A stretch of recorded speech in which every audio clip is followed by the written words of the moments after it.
Hi, everybody. Welcome here to Jesus Experience. It's a great pleasure to have you with us today. Me and my wife, my beautiful wife here, we're so excited to just share with you again and just have a great conversation on faith. Yeah, so today we were thinking of diving into this question regarding faith. Like, what is faith and why is it even necessary? Right? So I think, like, today we have so many things that are just work, we make things work. Like the medical field, we have so many, like AI, we make things work for us. And in a sense, I don't really have to have faith. If you understand what I mean, that in this thing or this object, we kind of create our own world, and we're kind of in this space where we are now, where we're trying to make God fit into our space. Trusting on each other, trusting on people, Yes, on and technology. it's easy to rely on things we can see and which are tangible. So the need for faith, if you put it that way, is there even a need for faith anymore? If you ask that in that way, because we kind of are in such a big control of our lives, or at least we think we are. And then things happen, like natural disasters and things happening, and you just like realize, whoa, like how much control do I really have? So I thought this was such a relevant question, like what is faith? Let's outline what is faith and why is it even necessary? Why is it necessary for us in our relationship and in our walk with God to have this thing called faith? And I think all the Christians out there that know Hebrews 11 are busy quoting it now and saying, because faith is our assurance of things hoped for, the convictions of things not yet seen. So it is our conviction that things that we cannot yet see will become ours. And as we realize that God and the spiritual realm is all unseen, it's not manifested in the physical, which is what makes it hard for humans, because we have to put our trust in something that we actually cannot see. But we also know that without faith, it is impossible to please God, because we actually need to believe that He exists, right? And that is the key. So why do you think, if I could pose this as a question, why do you think, what is faith to you, and why do you think it's necessary? Yeah, it's a great question. I think many people struggle with this, but I think it's very important to start with the difference, because people think just our faith is faith, if I can say it like that. But there's a difference between our faith, which is our belief, which is we believe in God. That's our faith. But then there's faith inside of our faith. That's the powerful thing that I think many Christians and many children of God forget or misunderstand. That our faith is that we believe in God. Our faith is Christianity, is the Bible. That's what our faith is, and what we The faith exercise. you profess. Yeah, yes. what we profess and what we exercise. But then the powerful thing and amazing thing is when you really start digging deeper into faith and the subject of faith, is that it's a world that this God that we serve, it takes all of our faith in Him, like you just said. The humanity has put their faith and their belief in technology and what they can feel and taste and the senses that they have. But then it's great. Jesus makes a statement in the Bible where He says, "The blessed are those who believe but do not see." Yes.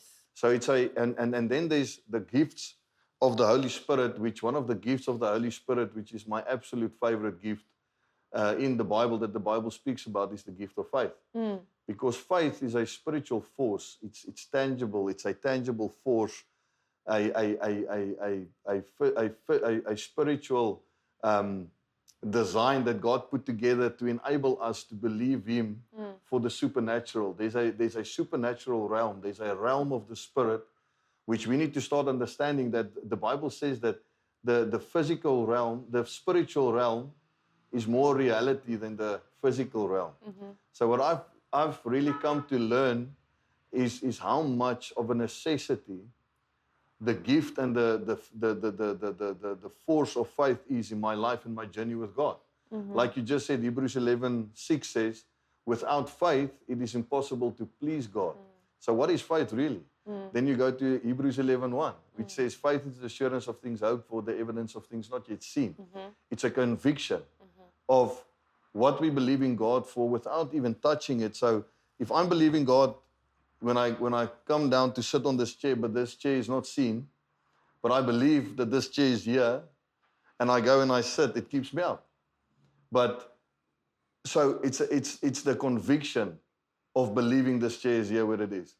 And many times we forget that when it comes to the word, that to apply our faith in this amazing, huge God, in this Bible, and this promises and everything He says, takes a supernatural force that He's placed within us to start seeing and then believing and then accessing. So, and that's why I've really learned over time that it's really important for us to exercise our faith, to determine what our faith really is and what it it's like stands a muscle. on. It really does need to be trained and has to. exercised. I mean, Can't just lie dormant. Angus Buchan says, the great General Angus Buchan, I mean, we just had the pleasure of spending time with him on his farm, always says, faith that has cost you nothing is worth nothing. Yo. So listen to that. Faith that has cost you nothing is worth nothing. So that means that, and I mean, you have to think about that. Is what have you really trusted God for, that you really had to put yourself out there and that you put your family and everything on the line for God to do something so that your faith could actually start meaning something. And then we think about what we just said is that without faith, it's impossible to please God. So where are we putting us, we as human, we as Christians, we as children of God, what are we really putting our faith to? What are we really putting our trust in? Is it in God?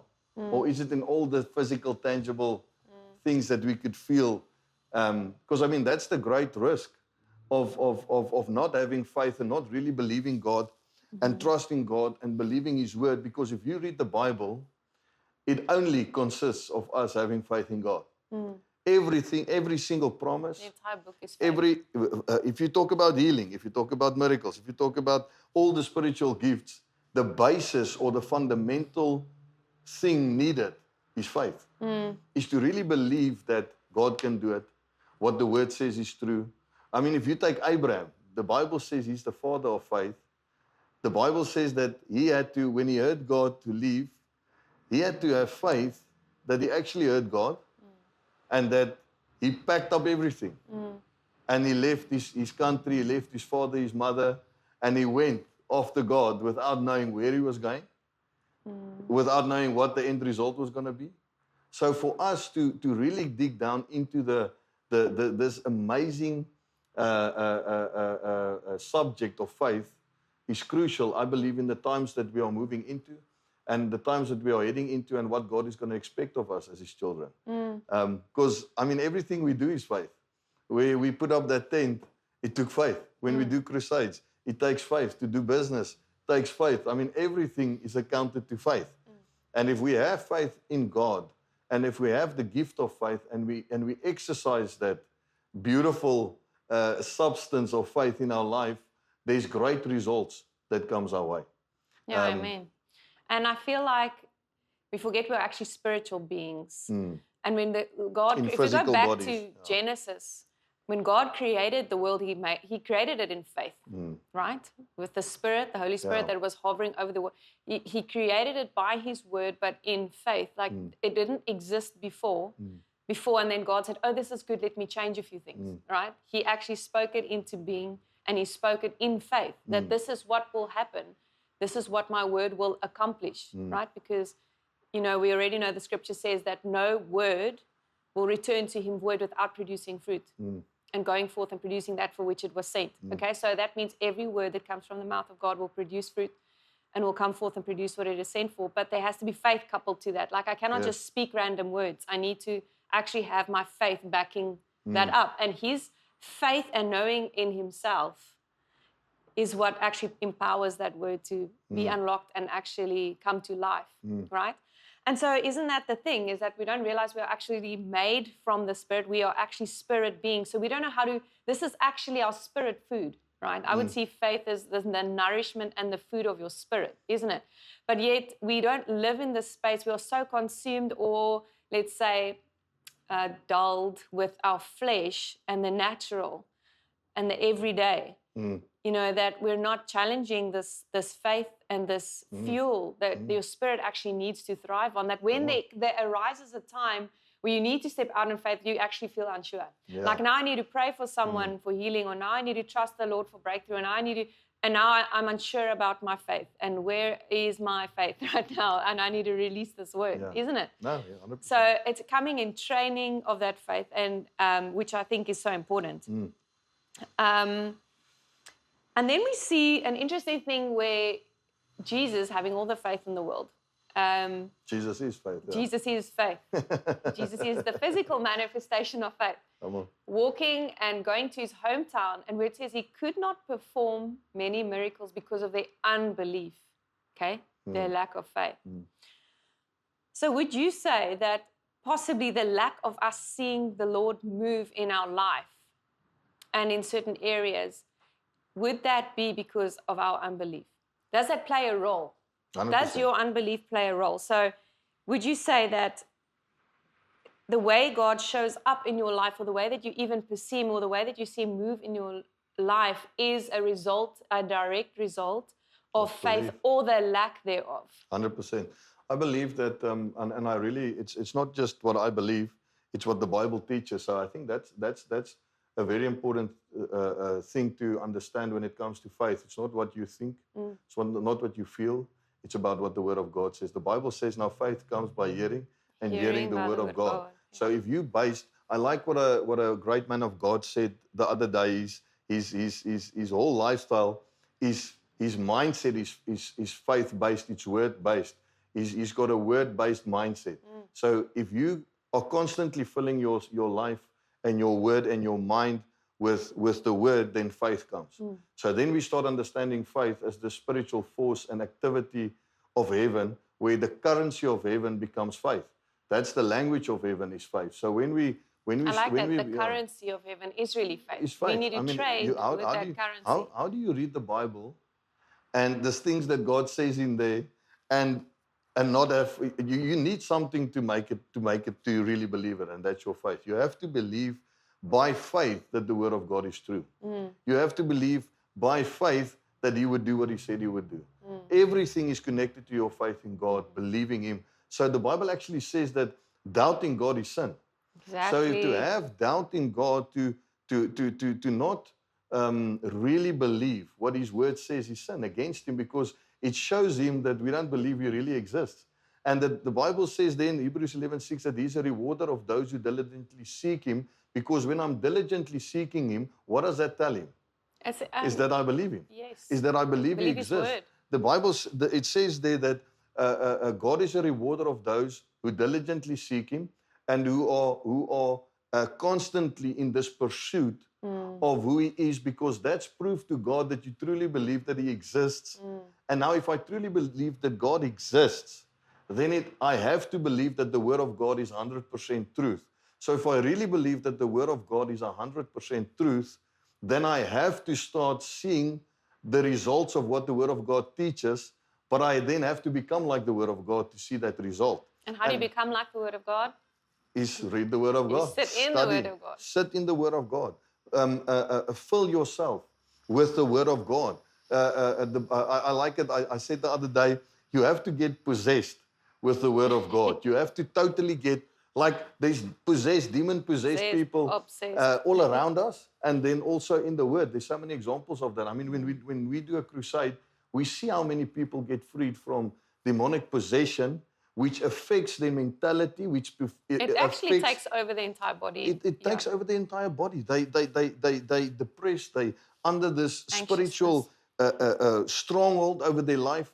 Then you pray for them in the name of Jesus, and you command that thing to go, and it goes, and all of a sudden their eyes change. All of a sudden you see them entering into this freedom. Then you see the physical result of the power of God and His Word, but also you see that contradictory. You see the contrast.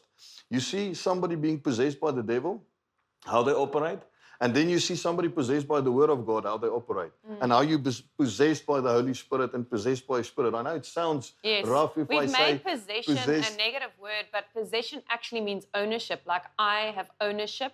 So if you're possessed by a demon, it has ownership over you, isn't Yes, it? come And on. if I am possessed by the Holy Spirit, as evil as we make that sound, the word possessed, it actually just means I have possession.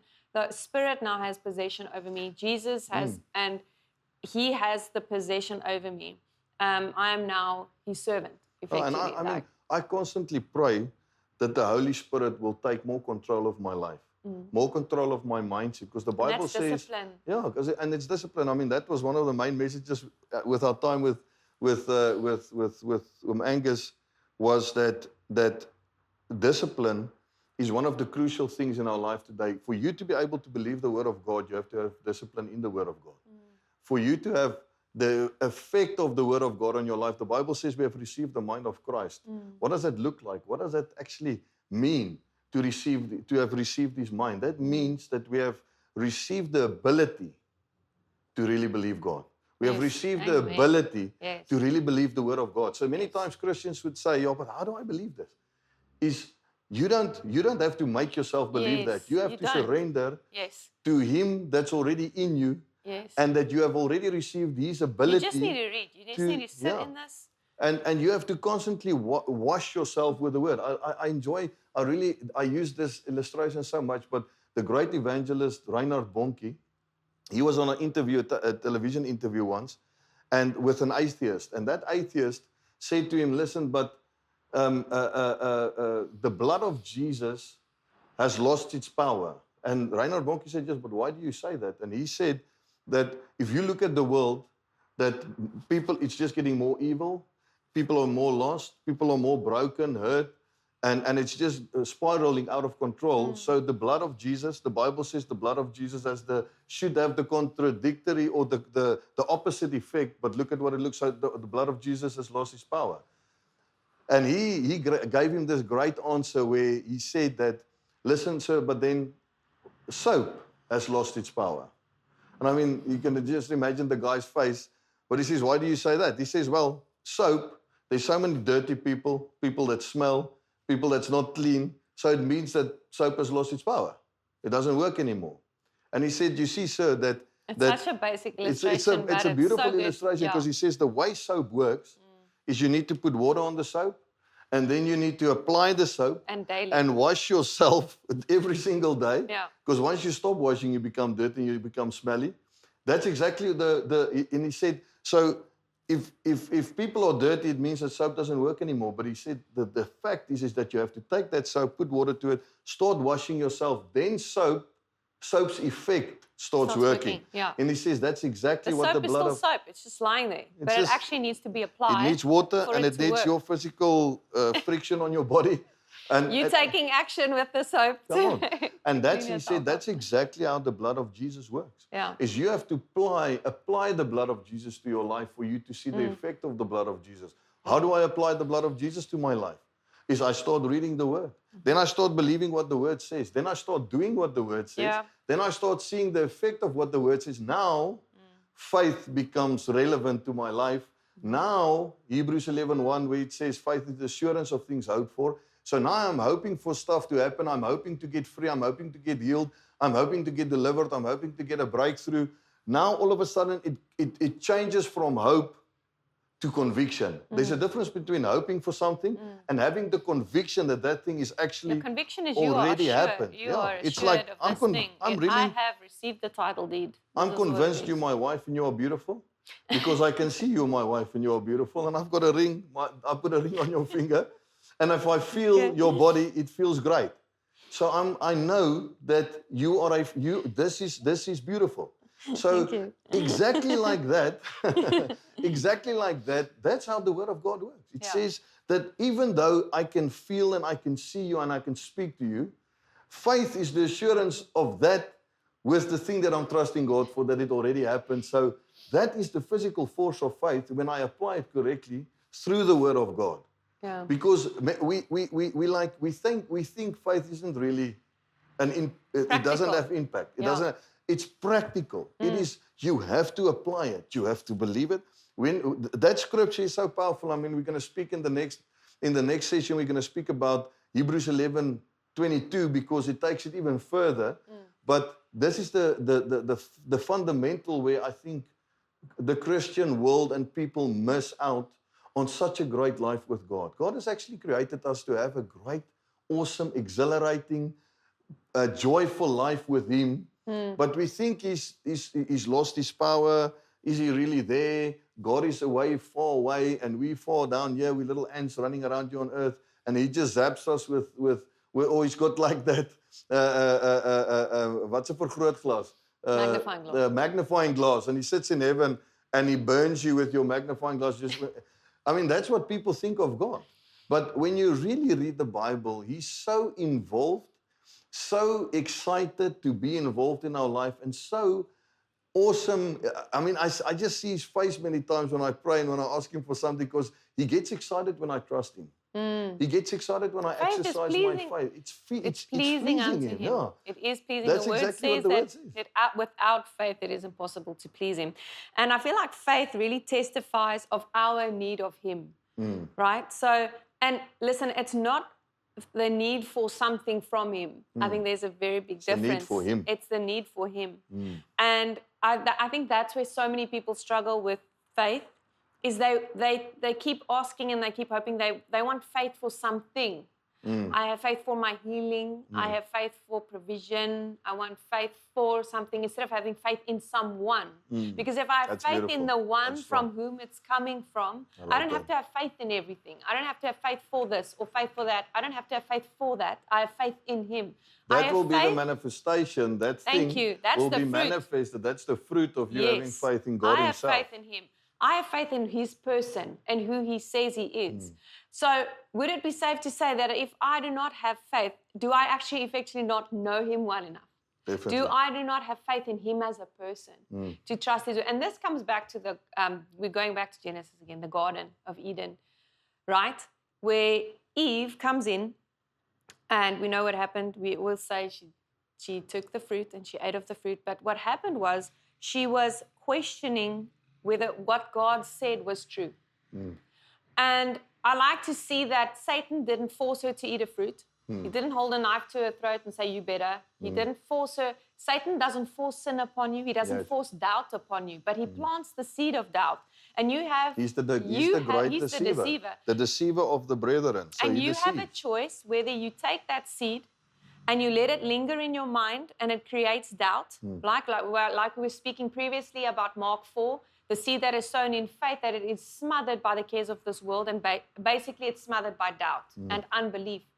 And Satan comes and he is the one that just needs to bring doubt. He doesn't have to get you to do anything.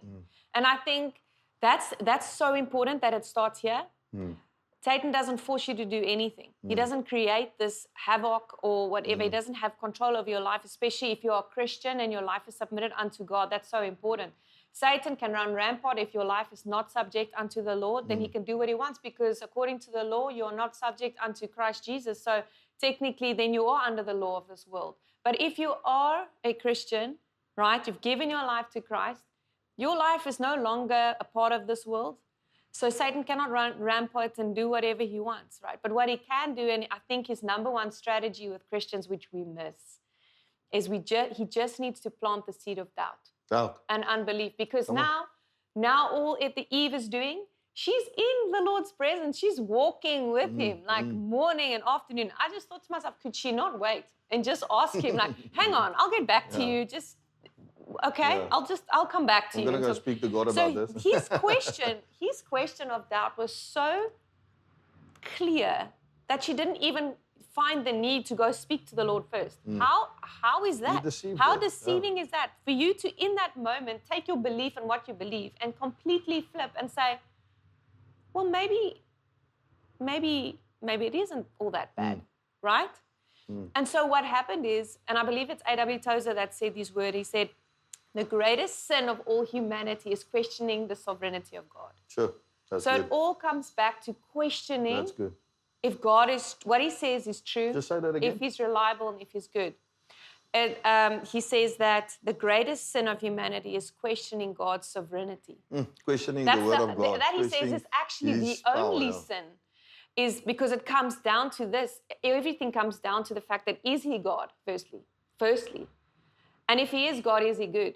Is He reliable and trustworthy? Because out of that, everything will stem out. And if one of those answers there is maybe, then it's unbelief and doubt. And I cannot expect to pick a harvest and have faith for anyone or anything regarding finances, money, my family, protection, name all the things we want to have faith for. People standing up out of wheelchairs.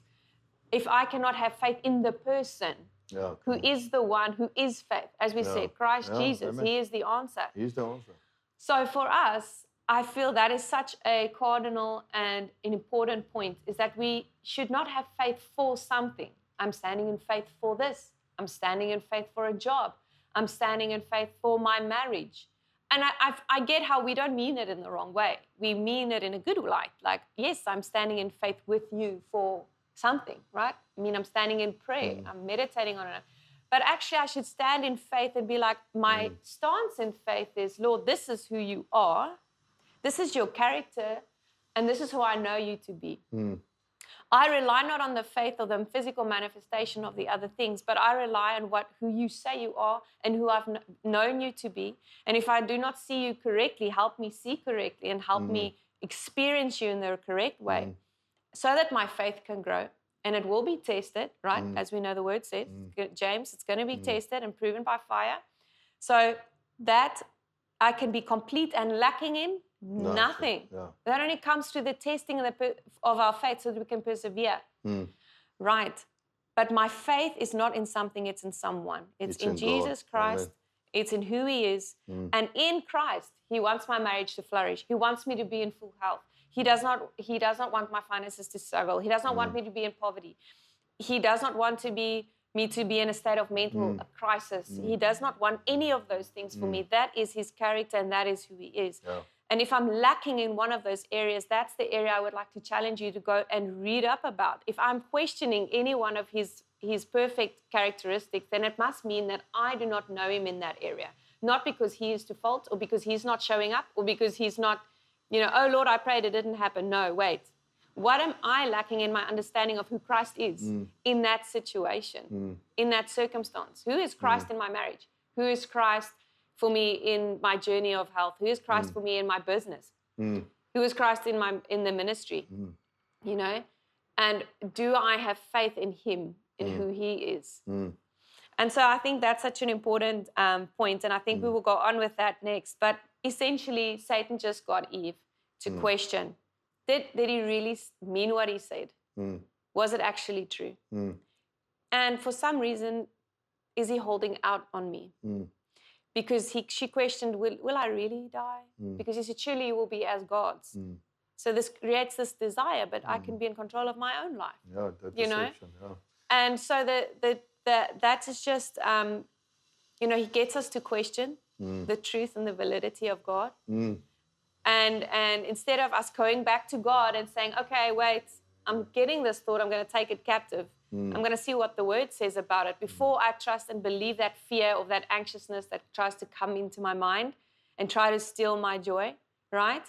The word says that we take our thoughts captive and we believe in whatever is true, honorable, just, commendable, and of excellence. We should only think upon these things and practice them. Philippians 4:8, right? And then the God of peace will be with us. So join us as we continue in the next one. I just want to finish off this. I really enjoy what Neville Norden always said. I mean, I studied under him. And he always said that either the word is 100% true. If it's 99.9999% true, it's false. So we have to make up our mind.